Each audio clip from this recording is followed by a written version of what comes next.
Hello, my friend. Welcome to Do Not Talk, talking about two things you're never supposed to talk about, politics and religion. I loved my grandfather. His name was Lee, one of my heroes, half Cherokee, half Irish, and all stud. He was amazing. Hunter, ran moonshine in the hills of Oklahoma, the Ozark foothills, Ozark Mountains on the Oklahoma side. And his father, CharLee, who I'm named after, murdered a dude, at least one that we know of.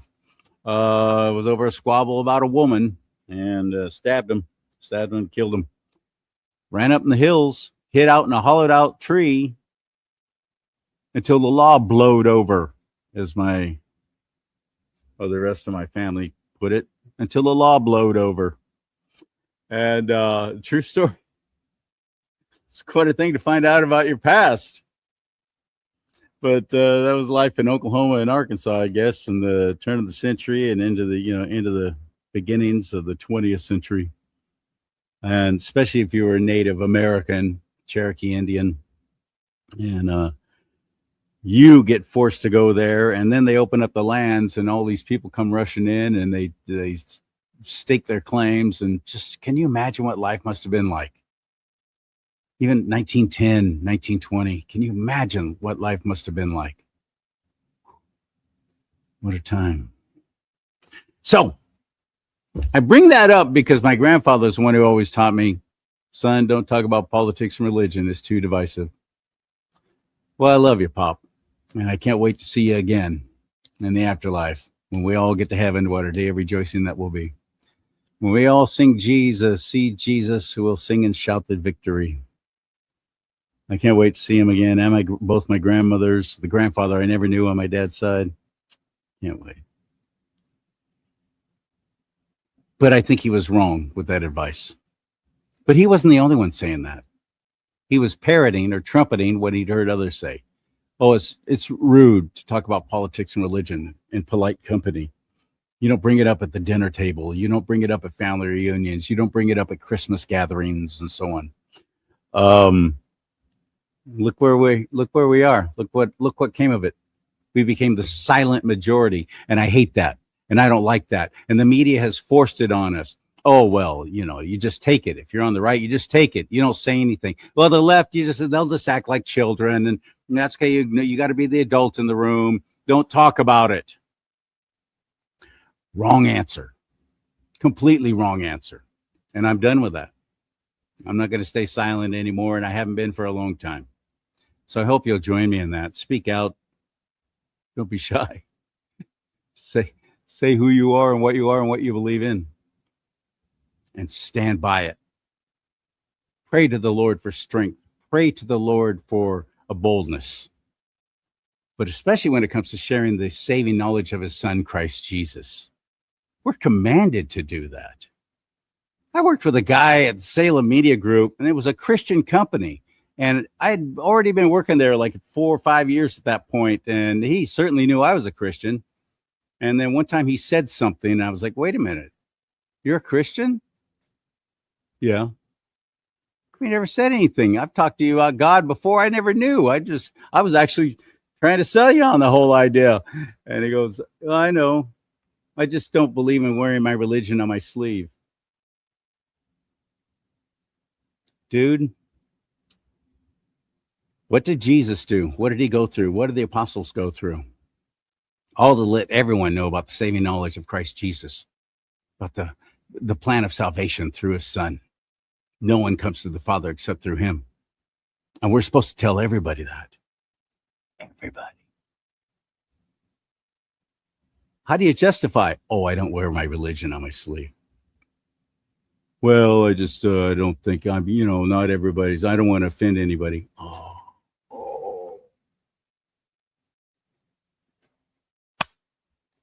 Good luck with that.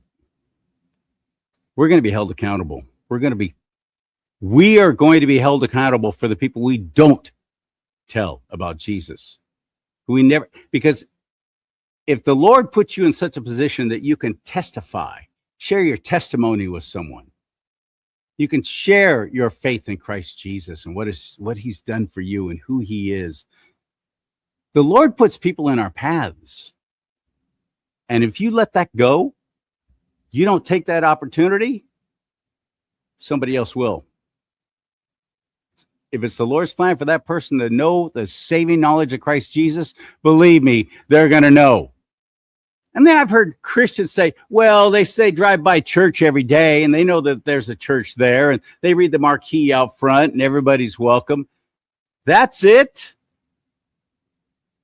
That's not personal. That's not one-on-one. Well, I tithe, so we got a nice church building and we repaint it every few years so it keeps looking nice. So people should just come in. I guess Jesus had it all wrong when he told the apostles to go. I guess he had it all wrong, didn't he?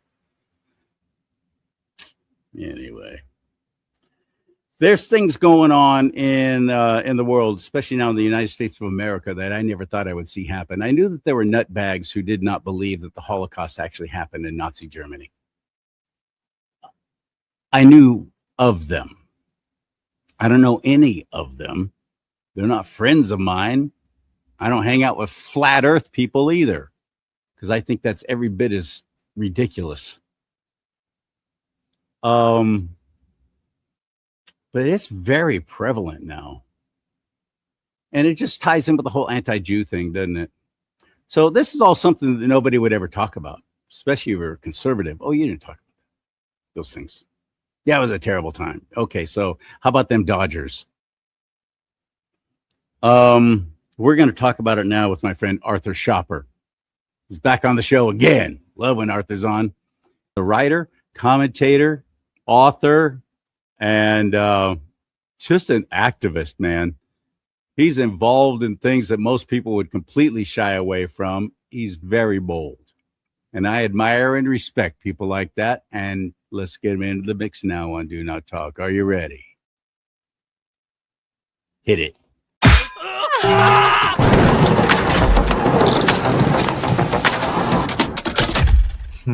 Welcome back, stud. Hey, it's good to see you again, CharLee. And how about them Dodgers? How about them Dodgers? Okay. I am a NorCal guy, not a Dodgers fan, but it's just that's what my grandfather was, a rabid Dodgers fan. One of my favorite memories with him was sitting in the front yard. He loved to, after all the work, sit down, have the radio going in the front yard under a shade tree, 2 chairs, him and me sitting there listening to Vin Scully calling the Los Angeles Dodgers baseball games. I'll never forget that. It's one of my favorite memories. So let's talk about your recent your recent denying of the Holocaust article in American Thinker. Well done, buddy. And I got to do a quick plug. I know, just to kind of counter. I know your grandpa's watching us, but we are going to talk about it. Here we go. I'm making sure everybody sees it too. Cover your ears, Pop, because we're going to talk about politics and religion. There it is. You can. This website right here is where you can get one of these mugs for yourself. Thank you very much. CharLee Simons. Make sure you give the plug. And part of what happens if you don't. Yeah, like what happens if you don't talk about politics and religion? You have people who make up politics, and it becomes a religion. And this Holocaust denial thing is quite pernicious. It's really insidious. It is it's a cudgel. It's a tool by the left, in fact, to defame and drag down the right. It was revisiting Deborah Lipstadt's book, Denying the Holocaust. And I said, I've got to look into this now because we're seeing this perverse anti-Semitism, anti-Zionism, this whole anti-Jew mantra that's rising up. It has pretty much swallowed up the left. The Democrat Party is basically, they're showing that they've always had these Nazi, Nazi leanings, and now it's all come to the forefront, everything from single payer to gun control. And now there's just hatred of Jews. Deniers who play this they play this two-faced game of, oh, no, I'm just asking questions. This is a vile, satanic, I'll say it again, agenda, and we need to confront it.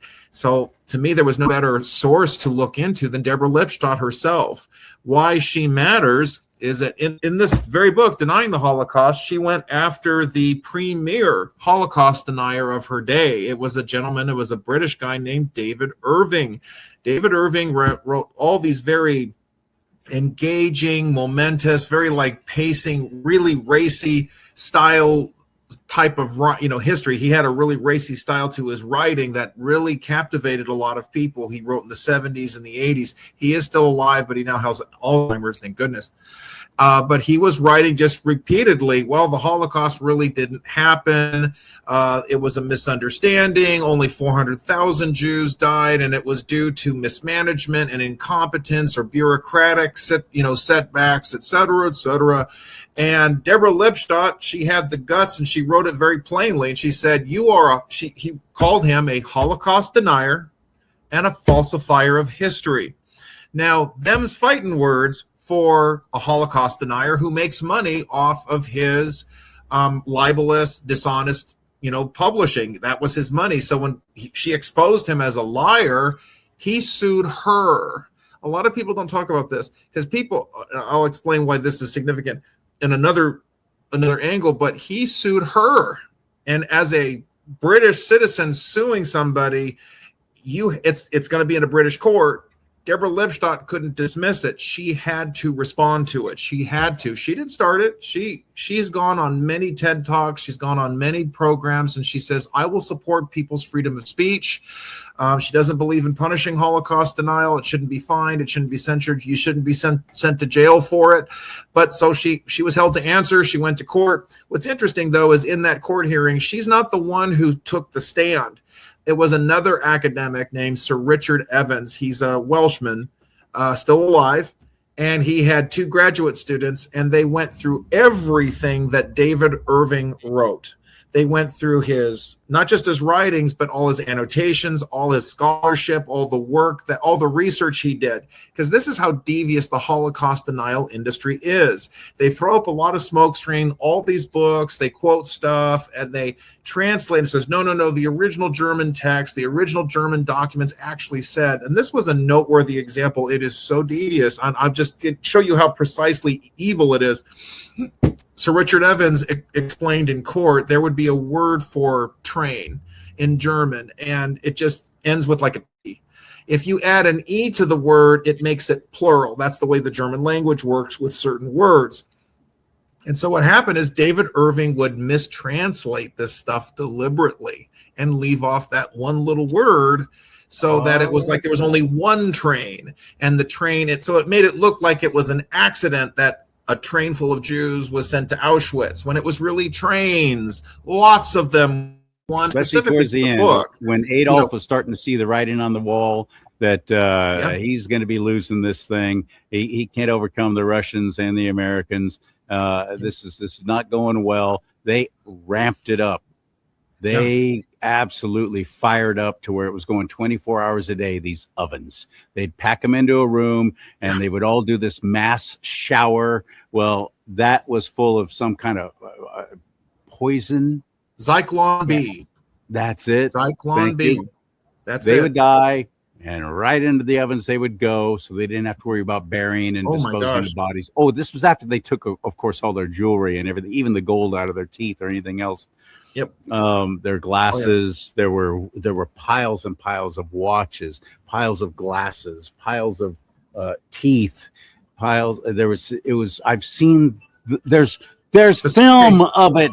It's not like there was AI. It's not like you could alter videos. There's film of it that I've seen. There's docudramas and documentaries that were made in the 40s and 50s about the atrocities of it, and interviews of those who were there. Have any of these Holocaust deniers seen these? Do they deny the word of the American soldiers who were there when they came in, busted their way into Auschwitz and saw the atrocities and rescued the people that were surviving, still alive, barely? Have they seen any of this footage? What they will do, Holocaust denial, it's an industry. It's really important. I stress this. Just like we have modern day grifters who are exploiting the assassination of Charlie Kirk and claiming that it was Israel who did it, or the CIA who did it, or Mossad who did it. all it takes is this like inkling of doubt and introducing it into the conversation and going, well, look, I'm not doubting it. I'm not challenging it. I'm just asking questions. We hear that phrase in a mocking sense now. I'm just asking questions. It's like, no, you have a responsibility to get answers. You don't just get to hang out in an atmosphere of ignorance or doubt. You have a responsibility. If you don't know, it's your job to find out. You don't get to just make a public statement and doubt something. I just want to build on the point you made about piles of gold rings, the eyeglasses, the suitcases themselves. There was a French historian, Paul Ricoeur, pointing this out just 10 years later. There was more, like, for lack of a better term, archaeological evidence. I mean, within 10 years, maybe archaeology is the wrong word. That implies like hundreds of years ago or thousands of years, but they continued to uncover more of the contraband that was taken from Jews, Gypsies, Slavic groups, anybody who was targeted. Of course, Jews were the number one targeted group. Let's not diminish that, but it's important. Jewish survivors of the Holocaust, correct people. Don't say 6 million. You need to say 11 million. Don't forget. There were other groups that were explicitly targeted. Thank you. That's one thing I was going to bring up. Thank you. I think that's a huge mistake that the Jewish people make, especially those in Hollywood, and they're creative people. They are a lot in the entertainment industry, and they've made extraordinary films. My most amazing and powerful one I can think of was Schindler's List. Oh my goodness. What an amazingly powerful film. And he relied on, and just to interject, he relied on documentation. He was relying on real and actual footage who were running actual historical footage. Yes. Ran the ghettos, who the Nazi Einsatzgruppen going into the ghettos, shooting everybody who didn't leave the ghettos. These are accurate, based on historical evidence. Very important. Just want to interject that. Yeah. But the mistake I see of the Hollywood crowd, who have pushed this again and again and again and again. How many films have been made about Nazi Germany and the Holocaust and the horrors of all of that? They've ignored the atrocities that have gone on in China, where 6 million, let's talk about 60 million from Mao Zedong, nothing. The cover up for communists. Yeah. Radio silence on any of the communist atrocities, Stalin, all that kind of stuff. Radio silence from the Hollywood crowd. But they'll keep focusing on the Schindler's List and keep going back to that and making more and more films and documentaries and TV shows about it. Yeah, absolutely. That was horrible. And I'm sorry that all happened. But the other mistake I think the Jewish people make in the entertainment business and the news business, media, is completely ignoring all the other ones who were murdered by the Germans, by the Nazis. It is essential. And it is there really were Catholics. There were Jehovah's Witnesses. There were any clergy that didn't get on board. Yes. A Christian pastor who said, I mean, look, who's that pastor? I'm trying to think of it. What you're probably thinking of Dietrich Bonhoeffer. Dietrich Bonhoeffer. Thank you. Talk about him. What happened with him? He sacrificed. He was in America getting theological training to become a pastor, and he witnessed the massive, open, bold expression of faith in the United States. He went to the church, the evangelical churches, the black churches. He was really impressed with their open faith and how they were not ashamed of the gospel and to sing praises to God. And it's like he looked at this fervent religiosity and he said, I got to go back. And he knew he was going to die, going back to Germany to fight the Third Reich. And he eventually died. I don't know which death camp where he succumbed, but he went back. There were many. I think that's another mistake too. People. So it wasn't just Jews who were gassed, who were kept in the concentration camps, who were forced to live in ghettos, who had to wear markings that they were not, sympathizers of the Nazi Party in Nazi Germany. It wasn't just the Jewish people, and I think that the Jews make a huge mistake not admitting that and saying, "Oh yeah, it wasn't just us. It was predominantly them, but it wasn't just them." When we talk, the final solution that might bother people. Perhaps if they were more honest about that, maybe people would listen more. I don't know. What do you think? the issue for me is, okay, absolutely, truth must be complete. If you only talk, and this is why I emphasize it, it was very encouraging. It was a Jewish Holocaust survivor that I listened to. This was maybe 7 years ago. She had survived in Slovakia as a child, and she was in the audience correcting people. 11 million. It's so important to tell the whole truth, because everybody wants to cut apart. I don't see it as like a nefarious plot necessarily. We can't ignore the fact that Hitler's number one target was the Jews. It was all Jewry. Yeah. It was all over Mein Kampf.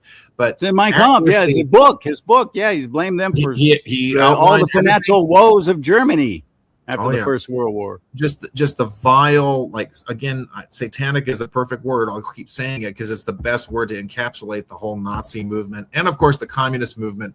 I think, but your point is also well taken regarding just the vile horrors of communism, which far exceeded what the Nazis did. However, for the communists, it was a broad targeting of people based on class, based on economics.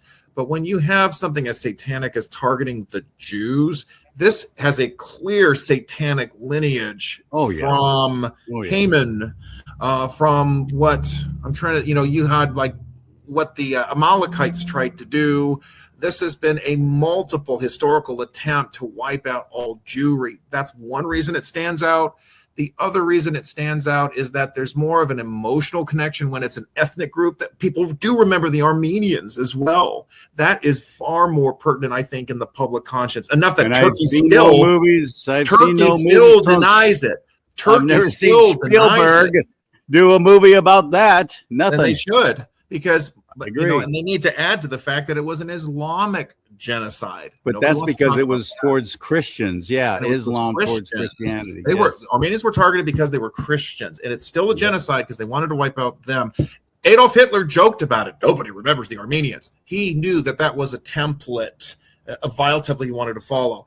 But I go back to square one. Here's the thing. The key point of the denial is about attacking Jews, though. I think that's the other reason that it's such a manifest problem. A lot of the communists that are communist sympathizers, they won't even deny the 60 million that were killed. They'll say it was inevitable. That's just the cost of doing business. We want to create a utopia that's perfect for the world, so we're going to lose a couple million here and there. Oh, well. Or they were all evil sympathizers with those vile capitalists. I mean, think about that. You don't hear a lot of communistic denial of these mass killings. Think about that. So that's another issue. I don't know anything about them at all.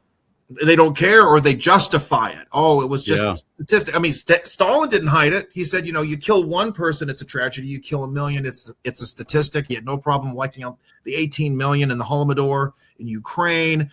And here's the other thing too, that, I mean, these are important questions. Why is it that the Holocaust does get the attention it does versus the others? And there are nefarious reasons. The commies want to cover their tracks. They want to keep pushing for that evil utopia. Karl Marx, a Satanist, there again, I'm saying it. He literally wrote a poem praising Satan. Communism is satanic at its core. Ronald Reagan, a great joke. Communism works in only two places: heaven, where we don't need it, and in hell, where they already got it. There you go. But you have the denialist industry that specifically targets the Jews and their extermination. Deborah Lipstadt, she makes a point about this. She doesn't diminish the loss. Well, actually, this is interesting. I didn't go into this. She actually makes a comment that I didn't explore a lot, but she actually diminishes the Armenian genocide. She says, well, it wasn't really a genocide. It was a mass killing. I'm thinking, sorry, Deborah, you're wrong on that one. That's interesting. I didn't explore that, but it's something I would. For the record, because some people might give me crap, I know Deborah Lipstadt's a liberal. She was appointed to be the head of the Office Against Anti-Semitism by the Biden administration. She was brought before the Judiciary Committee, I think, or the Foreign Relations Committee, and Ron Johnson, to his credit, confronted her for her own defamatory remarks. Going after Ron Johnson for his his more critical views about what happened on January 6th. Lepstadt had said some really incendiary things. She had to apologize. She apologized for those remarks, and that was it. I think this is also important. Another reason why I wanted to explore this is that I think as conservatives, we need to be interested in truth first, no matter who's saying it. We need to be interested in proper scholarship and research, even if they're liberal. If they're saying something that's true, we should be willing to take it in, work with it, and build upon it. So I gave Deborah Lipstadt that grace. She said nasty things about the John Birch Society. I wrote about that in my article. She's wrong. The John Birch Society is a great organization. They're not bigots. They're not haters. They're not anti-Semites. These were falsehoods. Let's not forget Ronald Reagan fell for that, and William F. Buckley did too. They were wrong. So I got all my JBS friends. I'm just saying hello to you all. I be sending this to them too because I want to give them a shout out. But getting back to the core issue that she was talking about, this Holocaust denial thing, it is pernicious.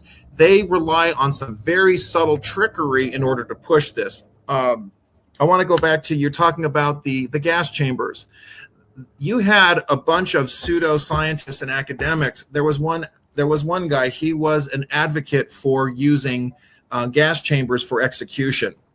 And this is a guy who would go around, he would be speaking before committees and saying that, the best way to execute people is to use gas chambers. Now, the reason why is because he was connected to a business and he was making money, getting states to convert their execution practices from firing squads or hangings to using gas chambers. So right away, there's a problem.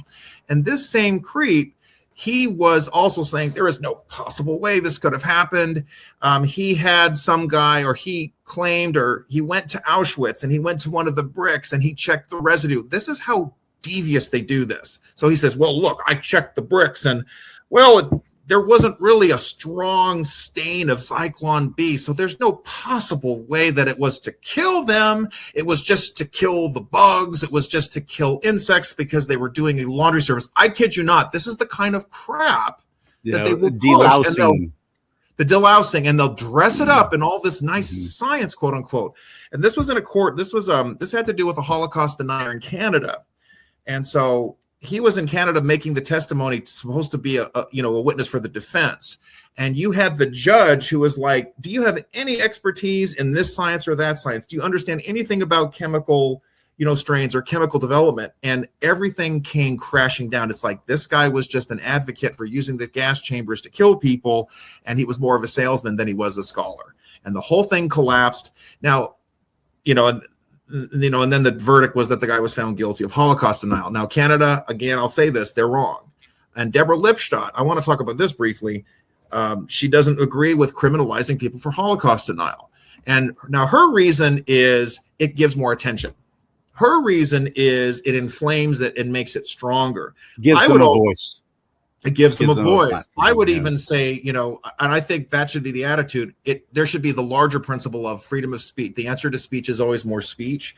It's not to suppress it. It doesn't work. We have some of the most creepy people we see online who have said some really incendiary things. People tried to cancel them and they were able to perk up and make their way elsewhere. On the other hand, you look at allowing people to have their say, Elon Musk letting people say their crazy stuff, their stock starts to diminish because people hear their crap and then people hear the truth. People are able to debunk everything and then they lose all credibility. One of my favorite examples goes back to the USS Liberty incident. Thomas Massey gives the handful of veterans exploiting the suffering of their fellow veterans, and including Mr. Phil Turney, who I think is also a Holocaust denier. Nobody wants to talk about that because he's a veteran. Nobody wants to offend a veteran. But you know what? A lot of people on X, right after Thomas Massey exploited the Liberty incident, they just came on board and said, you're wrong. Here's the truth. There were all these commissions. Here's the evidence. Poof. And the whole thing got shut down, and Thomas Massey is an afterthought. And these veterans, they've pretty much disappeared now. Everybody has just pulled their cover. It's gone. This is why you don't silence people. It only radicalizes them. It only gives them a stronger platform. And Deborah Lipstadt, she understood this. Now, here's the other thing, though, that I thought was so profound when I read her book. She doesn't want to silence Holocaust deniers, but she will not debate them. And I thought this was very interesting. And I wrote about this as well. She says, I'm not debating these people. And she gave a clear, concise set of reasons. She says, same thing. I'm not going to give them a platform. But she went a step further, and she was saying these people are lying. What they're doing is unethical. This is not. I thought this was a profound point that we should all take into account. They're not sharing a difference of opinion. This is not, do I think God exists or not? That's a metaphysical discussion. It goes beyond sense. You have to go into metaphysical issues. They are denying facts. They are ignoring history.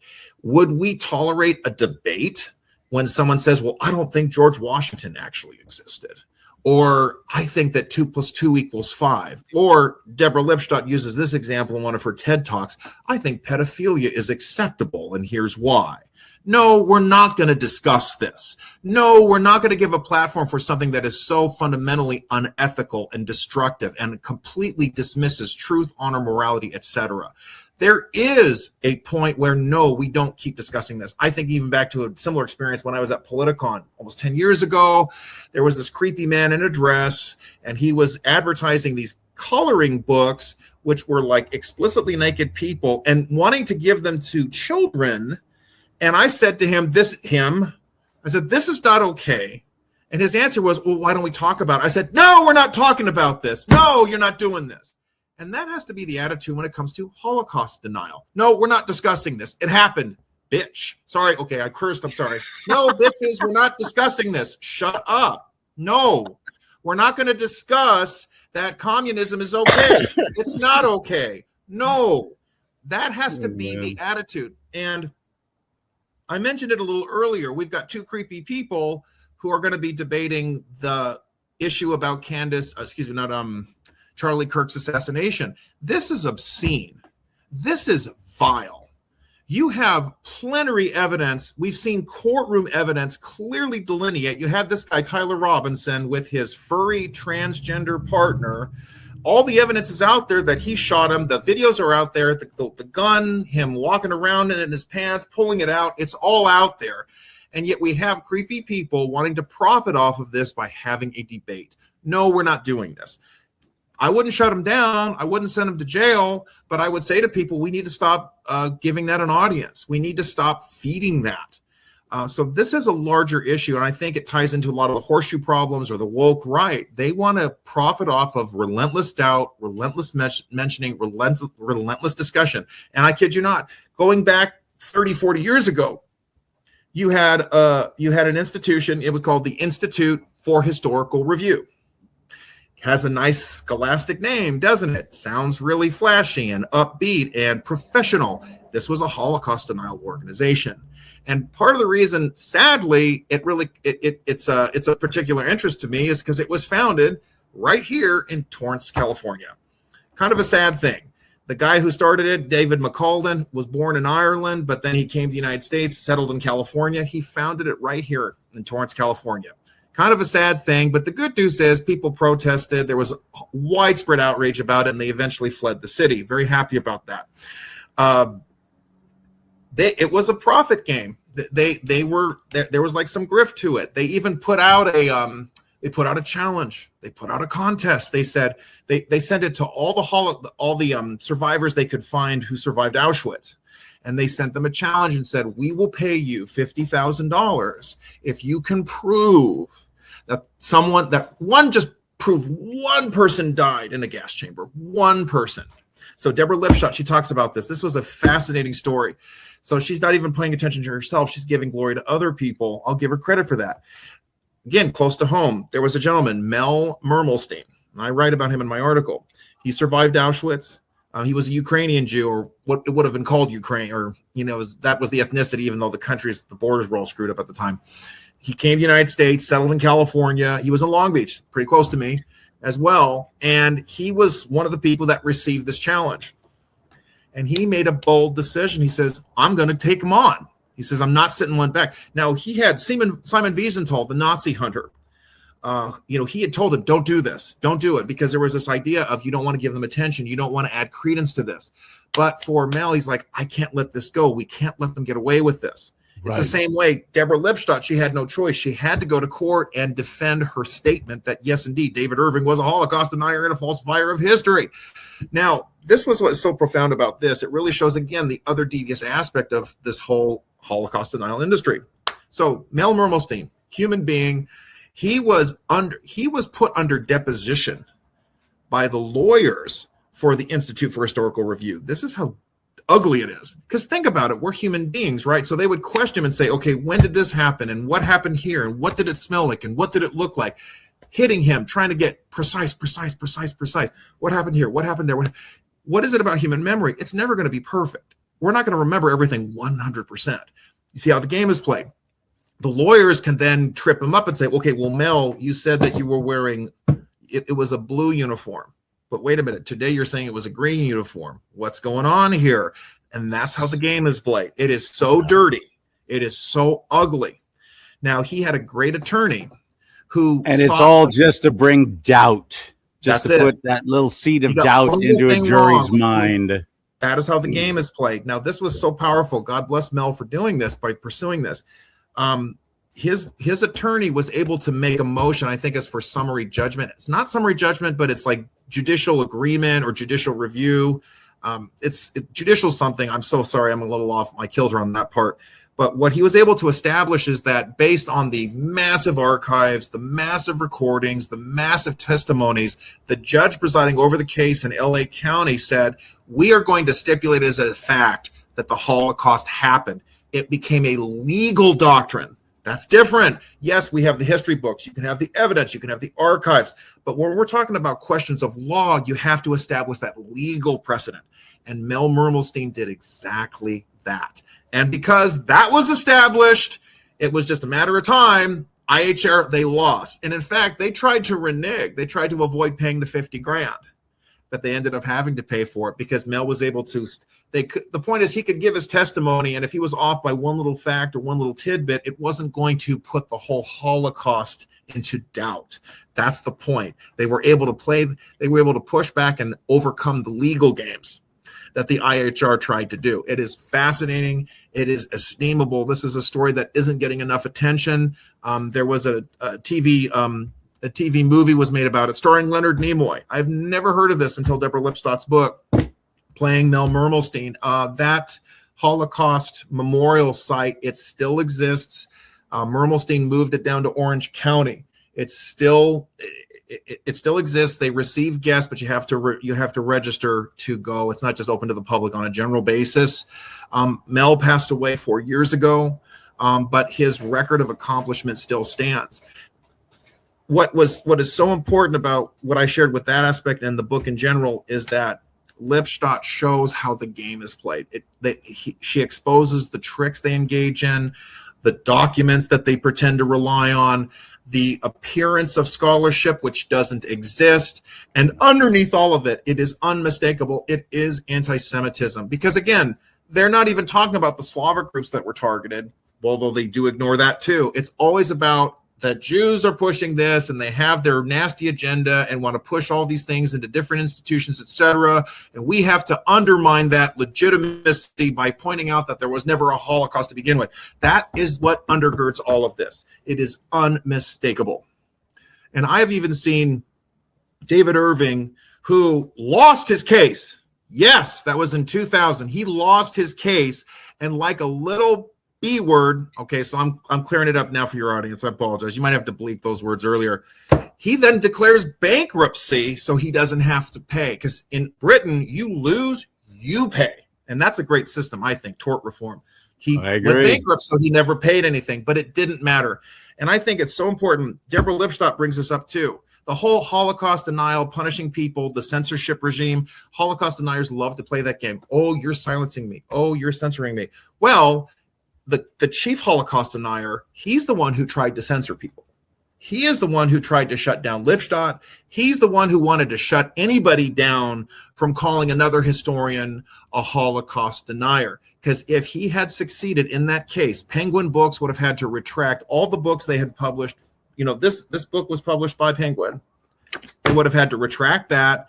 Anybody who wanted to make that statement would have had to go to great lengths, go to court again in order to have permission to even do that. It would have been a horrendous setback for historical accuracy and truth. And what's so interesting too, David Irving, he only had one expert witness. It was that creepy guy, Kevin McDonald, with his culture of critique crap. He completely collapsed on the stand.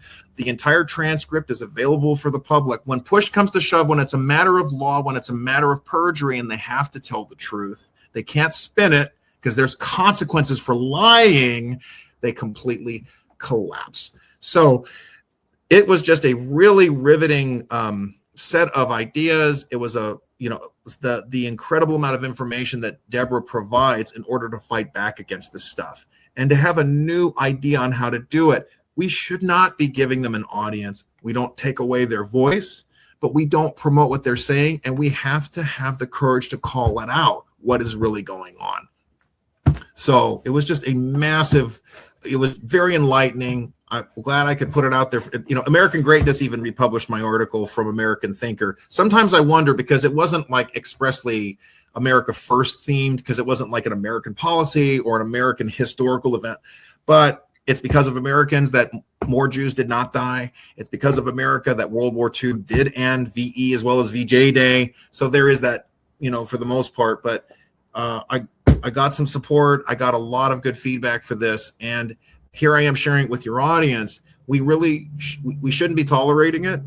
We're not going to dabble and debate it. We're not going to give them an audience to put out their crap. We can just say, look, you're a charlatan. You're a fraud. I'm not giving you the time of day. You know what happened. You're just trying to get money, or you just want to stir up strife. That's what it really comes down to with this whole Holocaust denial industry. Yeah, I have no problems calling them out. Not one bit. And I don't care who they are. Yeah, I'll say the names now. To things like that, my response are almost always the same. Man, you sound stupid. They are stupid. It's my worse response. They are stupid, and it's so stupid. And it's worse than stupid. They're evil, and I got to say their names. Candace Owens. I can't curse. No more cursing. It doesn't help. She's a POS. She absolutely is. And so is Andrew Wilson. He's an absolute POS. These guys are dishonest, destructive people. I saw Andrew Wilson's debate with Deniers. You had Deniers D'Souza on your program last year. Deniers is a very upright, scholastic, honorable person. And he goes into every debate like with the Oxford mindset. But creeps like Andrew and Candace, they're not interested in that. They are charlatans and carnival barkers who set up false ideas. They set up straw men. They lie. They interrupt. They mock. They deride.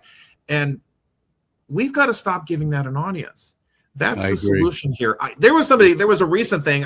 Here, it is in line with this. There's this creep. I'll give him he deserves it because he's getting shame. He's getting ignominy. There's this guy named Dennis Fitoza, Deaf Noodles. I shared a speaking engagement with him initially. Didn't know much about him except that he was like a wannabe groiper. Didn't hear anything incendiary. This was at the end of March at a Hollywood Republican Assembly event.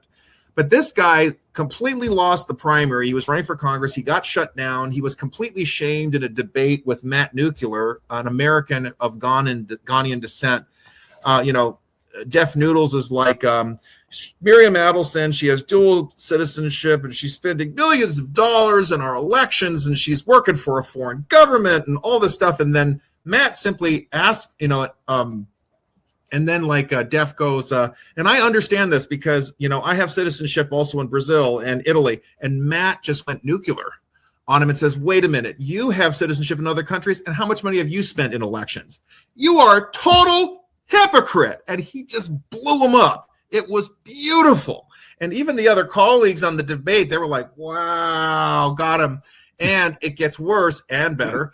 This same deaf doodle, he was debating Yosef Haddad. God bless him. He is an Israeli Christian. Okay.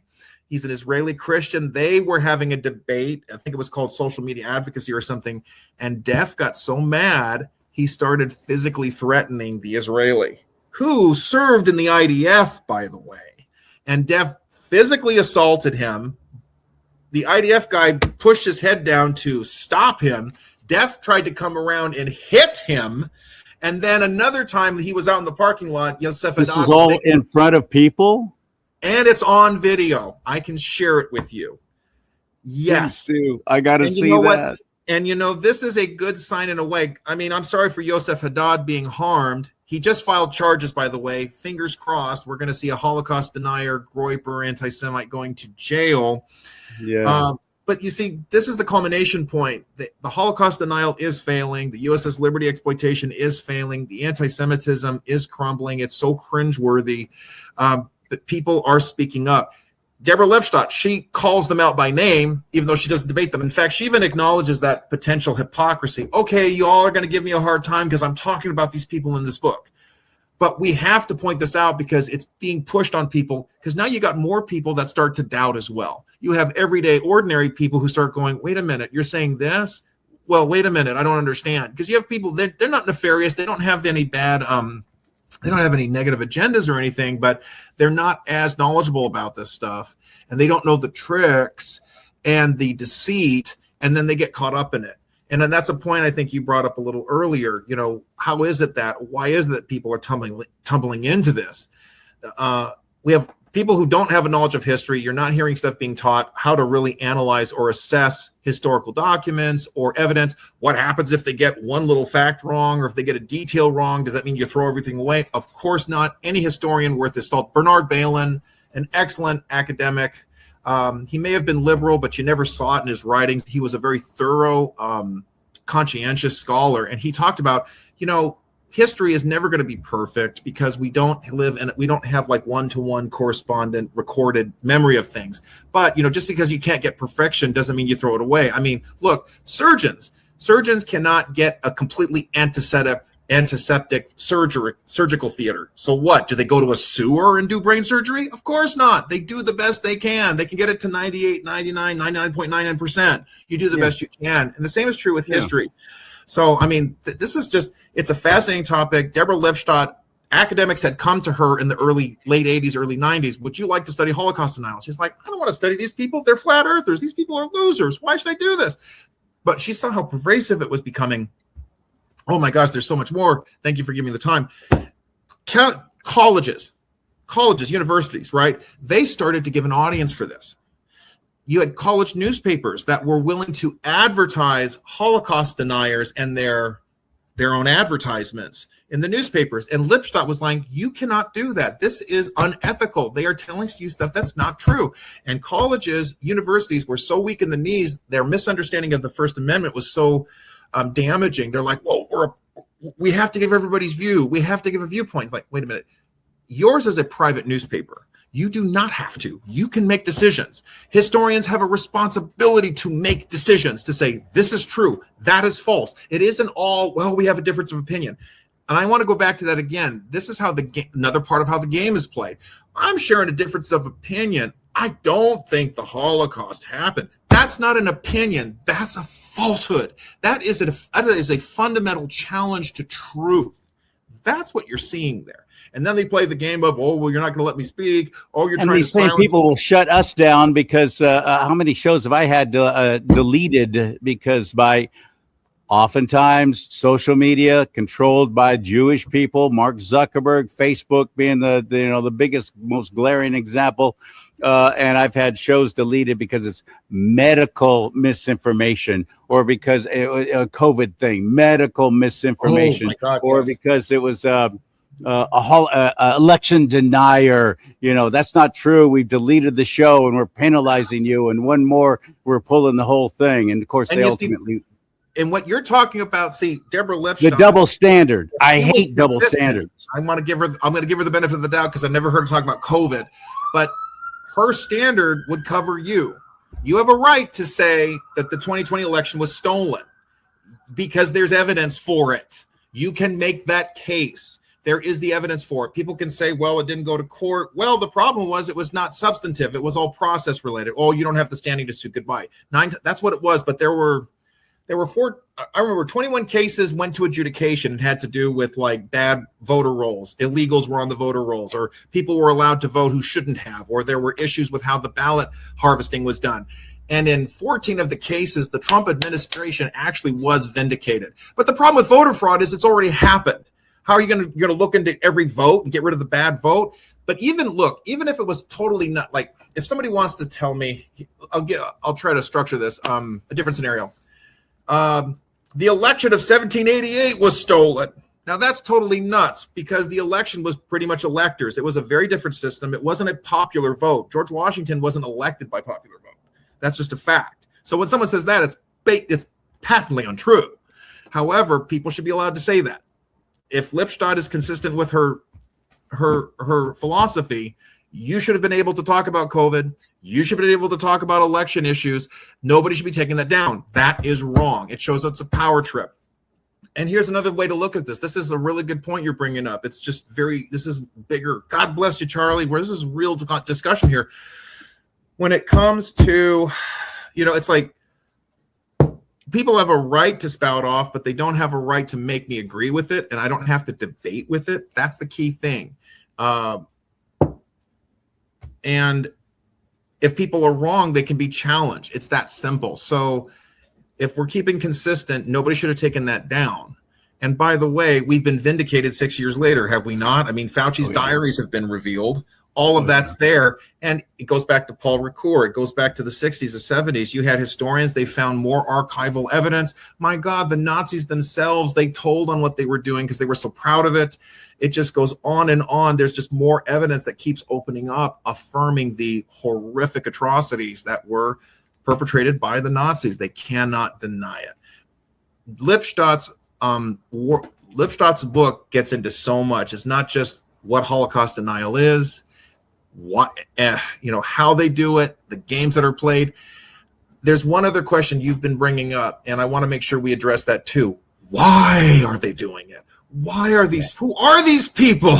Yeah. Who are these? Who are you? To what end? I'm thinking of that scene from Batman when Batman said, "What are you?" That's what I think of these Holocaust deniers. What are they? Okay. Now this is profound because there's a lot more to it than money. There's more to it than just grift. When you're talking about, okay, so this was fascinating. This is going to a different source. David Irving, let's talk about him, Mr. King Holocaust denier who made money off of it. His dad was a World War II vet, fought in Germany, and dad walked out on the family. Oh, yeah? And this is so interesting. This was Sir Richard Evans. He's talking about this in another interview. Now, he was the one who was actually questioned. He was the one in the court.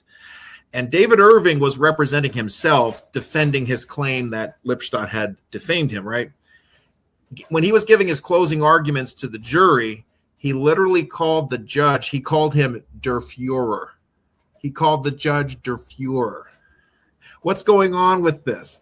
Psychologists suggested, Richard Evans brings us in, David Irving had daddy issues because dad abandoned him.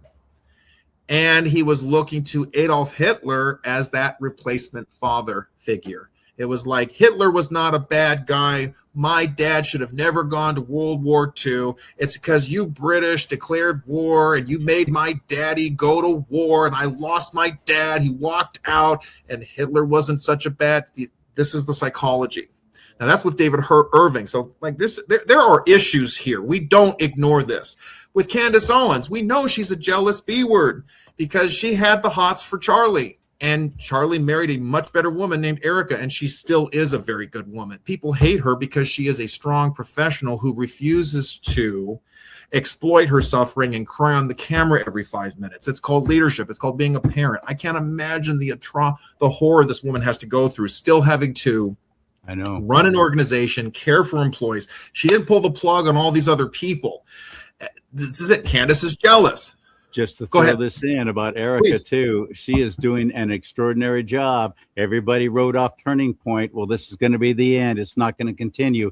But now I'm seeing more and more videos of people like-minded and with the talent like Charlie Kirk had of debating still going on. They're still going to colleges. This new crop of people who have come up who are continuing Charlie Kirk's message and Charlie Kirk's way of reaching an audience and a group of people that we have all written off. Oh, they're all college kids. No, who cares? Well, who cares? You better start carrying. You better start carrying because they're becoming the majority and you're becoming the minority. And they are going to overpower you unless you start circumventing and actually backtracking some of the indoctrination that's been forced into them by some right-thinking people. And Turning Point they're still doing that, and they're growing. They're getting stronger again. That's Erica, man. She's the one doing that, and she deserves a lot of credit. I don't doubt for a second the hardship she's been through, the difficulties, but for her to soldier on, and this is a this is a gotcha. She's thinking about the country. The evil guy wins if they shut everything down. The whole point was to stop TPUSA, and they have failed to do that. And the same is true, like Simon Wiesenthal, his quote, "Hope lives when people remember." Hope lives when people remember. That's at UC Irvine. I went to UCI. So Simon Wiesenthal, I saw that poster in the Crystal Cove, the student auditorium. And we have to say, because these are the same kids, that all this doubt, this is becoming academic because you've got left-wing types. This is another criticism I level at Deborah Lipstadt. She spends a lot of time hammering the right. I wonder what she thinks. Now it's the left that has predominantly embraced Holocaust denial, Holocaust revision, neo-Nazism, anti-Semitism, anti-Zionism, all of these anti-Jewish themes. And we have to recognize more, like we see more Jewish people just breaking away from this awful party. I have look at Alan Dershowitz. I mean, this guy voted for Joe Biden. I mean, that was how long he stayed a Democrat, but then he left the party afterwards with Kamala Harris. I don't know who he voted for, but he left the party. We see Jewish Democrats in Michigan. They're going to vote for Mike Rogers because they're not going to vote for a Muslim who wants to blow them up and thinks that 9/11 was deserved. This is what's happening. There's a guy named Shabbos Kesselman, I think. He's an excellent debater. He's become a conservative because October 7th was the turnaround. People need to wake up because, whether Lipstadt is genuinely misinformed or she was pushing, I think she was genuinely misinformed. And it's very sad. A lot of Jews, they have seen, this is a sad fact. Let me explain this because I want you to jump in. I want to hear from you, but the David McCaldens of the world, these are the IHR people, the Will Cartos of the world. They were conservatives. They were populist. They supported, this massive crackdown on crime and restore society. It has been a problem that you have people who claim to be conservative. They want to restore, the founding principles, but they call themselves populists, and they bring in all this anti-Semitism. They bring in this anti-Zionism. They bring in their Holocaust denial. It was a lot of people on the right. Now they're getting kicked out, or they've been dismissed, or they've gone to the left. David Duke, he supported Ilhan Omar. You had Richard Spencer supported Joe Biden. They went along with Trump because they thought he was going to be a liberal and he was going to be pushing a lot of that nativist nonsense. But being a culturalist is not being a racist. You care about your culture. You care about your country. I got that word from John Cleese, by the way. He says, "I'm not a racist. I'm a culturalist. Some cultures are better than others." Yeah, they are. Oh, yeah, they are. That is not racist. That's evident. That's a fact. And there it is. I went so far. You wanted to say something. Please go ahead. Oh, no. I'm having a great time. You keep on going. Yeah, I mean, this is it. I'll bring it up in a second. Whenever you're on a roll, buddy. Time to go solo. It's like this is so. It is so. Again, it's like what I got from this book was so important. It's like seeing the tracks, seeing the history, she gets the paper trail of what these people do, and we need to be educated about it. And that was my key goal with what I wrote, for American Thinker, and then American Greatness republished it. We can fight this, but we have to have that attitude. Not saying, well, okay, let me hear what your views are and let's talk about it. It's like, no, you're a liar. And I'm not going to listen to your crap, and I'm not going to give you a platform for it. And this is part of then you see the deaf noodles of the world. They start wanting to punch people because nobody's going to listen to them anymore because people know what a fraud they are. This is really important. Something else I think is really key. I know this might, this gets into different complications. I don't think that you have the Alternative for Germany, Deutschland, the ADF party. They have said things like, well, we don't think that German people should live under perpetual guilt over the Holocaust. I agree with that. That's not a hateful thing. In fact, it's actually false. It actually falsifies history. If you're blaming German people today for what happened then, you can't do that. That's falsifying history. That actually cheapens history. So they shouldn't be condemned for that. And you've got corporate media in Europe that are trying to cast them as, oh, they're a bunch of neo-Nazis. They're trying to diminish the Holocaust. Not at all. That's not the case. Because also there were many Germans who spoke out. Dietrich Bonhoeffer. One of my most celebrated examples is Sophie Scholl. There was an entire movie in Germany. It came out in 2007. This young lady, part of the White Rose, they were a secret group of college students. They were disseminating, this is the truth. We're losing. The Russians are coming. We need to surrender. They told the truth about the mass killings, the the death camps, the gas chambers. They were telling everything, and the Gestapo caught them. And it was just, it is chilling. The movie was based again on archived evidence kept by the Geheime Staatspolizei, the Gestapo. They kept everything. They documented everything. They were so proud of what they did. It was like within a day when she was charged, convicted, and sentenced. And the movie depicts this, and this is the truth. They still had the guillotine, even in Germany. Yes, they cut her head off. That is how they executed people. They still had it, but they did it privately. They had a smaller guillotine and they cut her head off. And her two compatriots, they executed them too the same day. These were Germans who stood up for their country. They fought. There were military men who fought against the Wehrmacht. They tried to save their country, not just the Rommels who changed their mind at the last minute just to save their country. This was even stunning to me. There were it's like one or two. I'm not saying that all of them were like this, obviously not. You even had some Nazis. They had the SS on their lapel, but they were actually saving lives. This did happen. This is shocking stuff. Instagram, it provides this. I followed up on this stuff, and it's legit. You had a lot of noble German people, even if they had a little swastika on their lapel, who were saving lives. In fact, this one guy, I don't remember his name, but after the Nuremberg trials came out and they started going after the Nazis, of course, the new German government, they went after this one Nazi. And they're like, you were part of them. We're going to take you down too. You had Jews who survived, who came forward and said, no, he helped us. This happened too. And this is, again, going back to the ADF.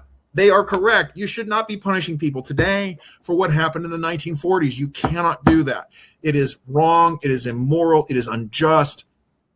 And that's a fair statement because there's a lot of the complications people want to push when it comes to dealing with the Holocaust, telling the truth about the Holocaust, fighting the diminution of the Holocaust. And your point is also legit. We must not ignore the evils that were perpetrated by communism, because that's something else. The left loves to talk about the Nazis so that they can cover up for Che Guevara, so they can cover for Stalin, they can cover up for Pol Pot. We must not allow that. And here's one way to start fighting that too. Mises Institute, they've studied this. They report on this. Hitler learned his worst tricks. He learned his most devious totalitarian tactics from guess who? From the communists. People have this idea that because Hitler was a National Socialist, that he was like on the other side of the spectrum. That is not the case. Horseshoe theory, it still dominates. The only reason Hitler didn't like commies is because he couldn't call the shots. That's the only difference. But everything he did was, for all intents and purposes, quite communistic. The Jewish people have been so dishonest about the whole dang thing, though, in so many other ways. These Jewish professors, so many of them in all the colleges and universities, teaching that Nazism was far right. That's a lie. Okay. It was socialism. Socialism is just communism with a different name. Wing. I think we have to be really careful. I don't blame. We have to be really careful about this. It's not the Judaism. It's the leftism. Ben Shapiro explained this perfectly. And that was the point I want to bring up. Going back to Hollywood, why are so many of them, the reason why they don't make movies about Mao Zedong and what happened in China and so on, and all these other vicious villains, these pieces of shit who have destroyed. Okay, you said it, so I can. I did. You can. Okay. I did, because I'm very passionate about this. Hollywood has ignored all that, and it's because they themselves are communists. McCarthy was right. Communism has permeated. That's part of their Communist Manifesto. Take over entertainment. That's right there in their. This is our plan. This is how we're going to do it. Take over entertainment. Take over education. Take over the kids. We have to make this really clear, though. And they never ever. And so many there's so many Jewish people. Listen, I've been in the entertainment business my whole life. Have been running so much of Hollywood, Disney, so much of all that we get all of our information from, all of our entertainment from. And they themselves have ignored these other atrocities. We're going to make another movie about the Holocaust. Okay, that's fantastic. How about maybe focusing? No, that was communism. And we Here's like the funny that. thing, though. We like communism because I push we're back communists. I push back on the general theme. I got to start with like. How are they Bertolucci. communists, by the Well, way? hold on, let me How are finish. these Jewish people communists? How are they? I have the same question with No. Catholicism. So many of them are on the left. It goes directly against your faith. It goes directly against your faith. Every single thing about really it, important. including the abortion, including the homosexual marriage, everything that the Democrats have been pushing and pushing. That's interesting. And pushing. Yeah, you talk about like how are you supporting that? How are you not? How are you actually aligning with them when it goes directly against your faith? And I think that one guest I had on, I wish I could remember her name now, but she encapsulated it perfectly. She said, because they're Jewish in name only. They're not following the faith. God is not their sovereign. They themselves are, and the government is. That's who they worship. They're not following the creator of the universe. They have no interest in Abraham and the promises that the creator made to the man who started it all because of that relationship. And God is faithful. He made promises to Abraham. They reject that. They don't want that. So they've aligned themselves with communism. They've aligned themselves with this whole life because it is, as you said earlier, satanic. It's all about the one world order, new world government, and we're going to bring this in one way or the other, and we're going to do it through coercion. We're going to do it through shaming. We're going to do it through bringing doubt into your mind for things that we've known for so long when it comes to God, family, country. Yeah. Let's first tear down the United States of America. How many other films have they made that does exactly that? We are. I think Dennis Prager talked about the deep alarm. Seeing how, but for many of these, sadly for a lot of Jews, they if they've they abandon the faith, if they have no recognition of God, what happens is it has to be the government. He's talked about this at great length. I do feel compelled. I think we do have to put this codicil or this, the asterisk into it. There's another pernicious aspect, and you see this from the horseshoe right. They want to give this argument that, well, it's something in their genes. So a Jewish person is automatically predisposed to pushing communism, or a Jewish person is automatically, because you see this overrepresentation you're talking about, whether it's in Hollywood or whatever. I think this is, again, why I brought up Kevin McDonald, that he was the star witness for Mr. Holocaust denier and completely collapsed on the stand. This is important because it's, again, more scholastic garbage, with the culture of critique. Well, it's like, look at Jews. You see Jews so overrepresented in the legal field and in the movie field. Look, and they're pushing communism. These Jews are horrible. It's like, hold on a sec. The reason why you're seeing a larger representation of Jewish people, whether in media or Hollywood or advocacy, etc., it has to do with an interest in learning. It has to do with a culture of learning and education and erudition and reading. Why you saw Jews prominent in finance, especially in Europe. They were allowed to do it. Catholics weren't allowed to. This had to do with a misreading of scripture. This has to do with cultural practices that are, in some ways, neutral. Anybody can step in, put an emphasis in reading, learn to read when you're 5, 4, make it a wonderful thing. This is true, I've heard, in Orthodox households.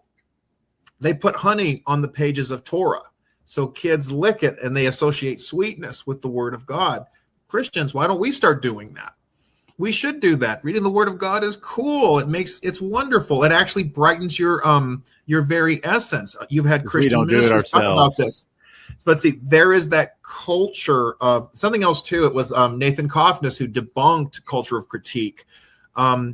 Jewish people were able to, they worked as middlemen. They were able to work in financial interests. They were not allowed to own land because of persecution. You can't go into real estate. Farming wasn't an ideal either. Look what happened to Tevye. I mean, that is based on a true story, what you see in Fiddler on the Roof. They had their farms, they had their cattle, and then it would all get taken away. They'd get pushed around because of pogroms. So what's the next best thing? You work in finance, you work in, office or clientele professions, you work within the management of governments. That way you don't get pushed around. Let me finish this, please. A lot of people love to scream and yell, look at the Jews, they pushed communism in Russia, oh my gosh, Lenin. For some reason, they don't want to talk about 95% of the Bolsheviks were Orthodox Christian. Explain that one to me. Should we shut down the Russian Orthodox Church? No. Should we do that? No, because you have to look at what's the core of the individual or the perverse zeitgeist that was pushing people. But we've got to really militate. It ain't the flesh. It isn't their genetics. What you're seeing is if you have people who step into a secular milieu and they don't have that moral compass, you're going to see problems. And you have a wonderful group of people that have been blessed by God that have skill sets because of biblical practice, biblical adherence, even if it's been, they ignore the God part, but there's still those there's a secularization, but there's still the erudition of learning, reading, family. You promote somebody at 13, he's a man, he can step into the community. These kind of practices enable people to be more successful. Maybe instead of being jealous and blaming them for all the problems of the world, why don't you pick up a Bible? And what do you try and replicate? Yeah. I mean, what happens when a child turns 13, both the boys and the girls in the Jewish faith? What happens? I mean, they get the celebration. They get that bar mitzvah, bat mitzvah. But they to get the party, they have to prove that they have memorized huge portions of the Torah, their scripture. Our Old Testament. They have to memorize this. They have to learn all the songs. They have to recite them perfectly, or you don't get that party. You don't complete your bar mitzvah and become a man. This is something that's ingrained in the culture. Arthur's absolutely right. Instead of running that down, why don't you try and replicate that? Why don't you do that with the Bible, read it? And this is the thing I say to they say Christ is king, Christ is king. What they're really doing is it's a provocation against Jews. How dare they do that? It's so disgusting. It's so evil. But Galatians 3:13. I mean, we are blessed with believing Abraham.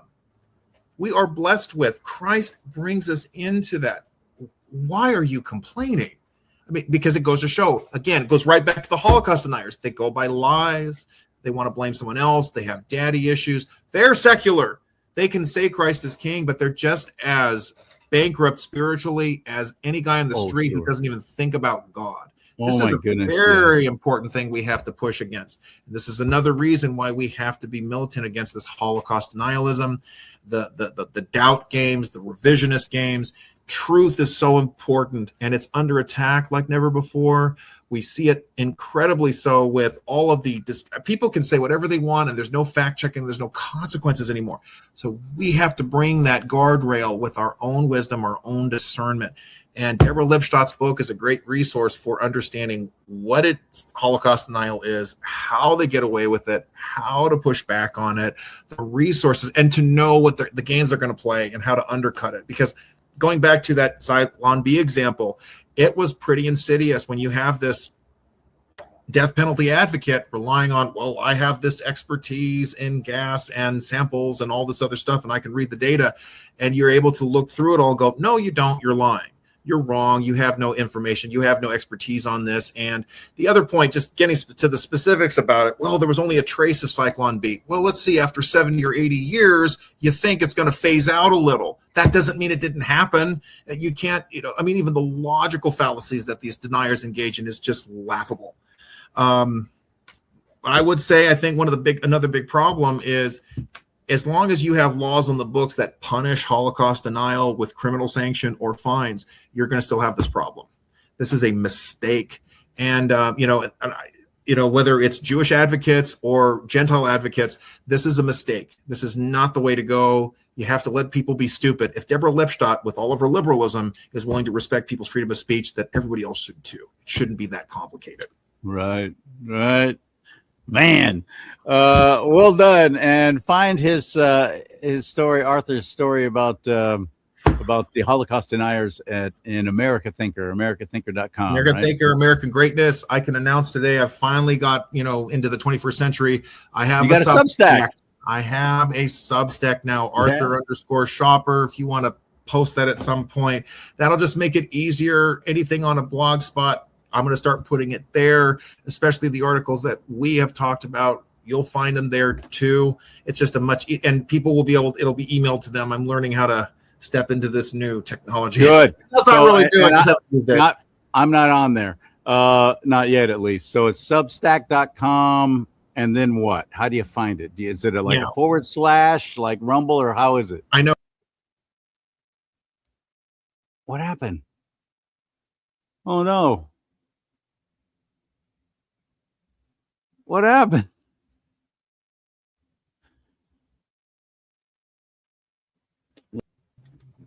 I'm still alive. I'm here. It was a tech issue on my part. Okay. It was okay.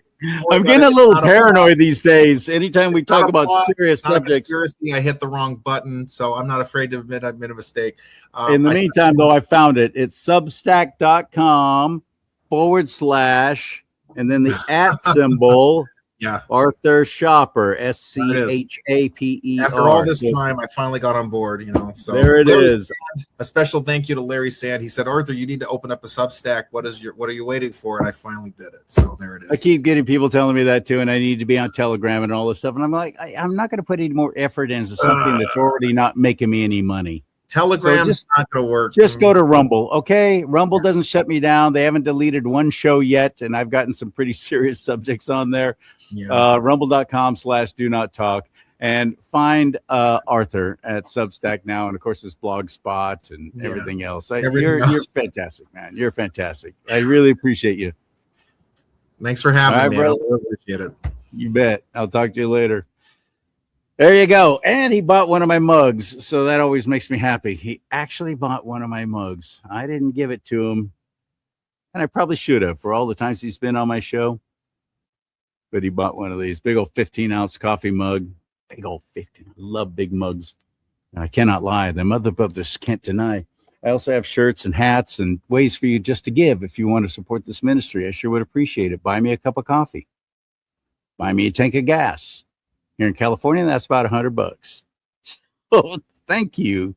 Well, thank you at CharLeeSimons.com. CharLeeSimons.com.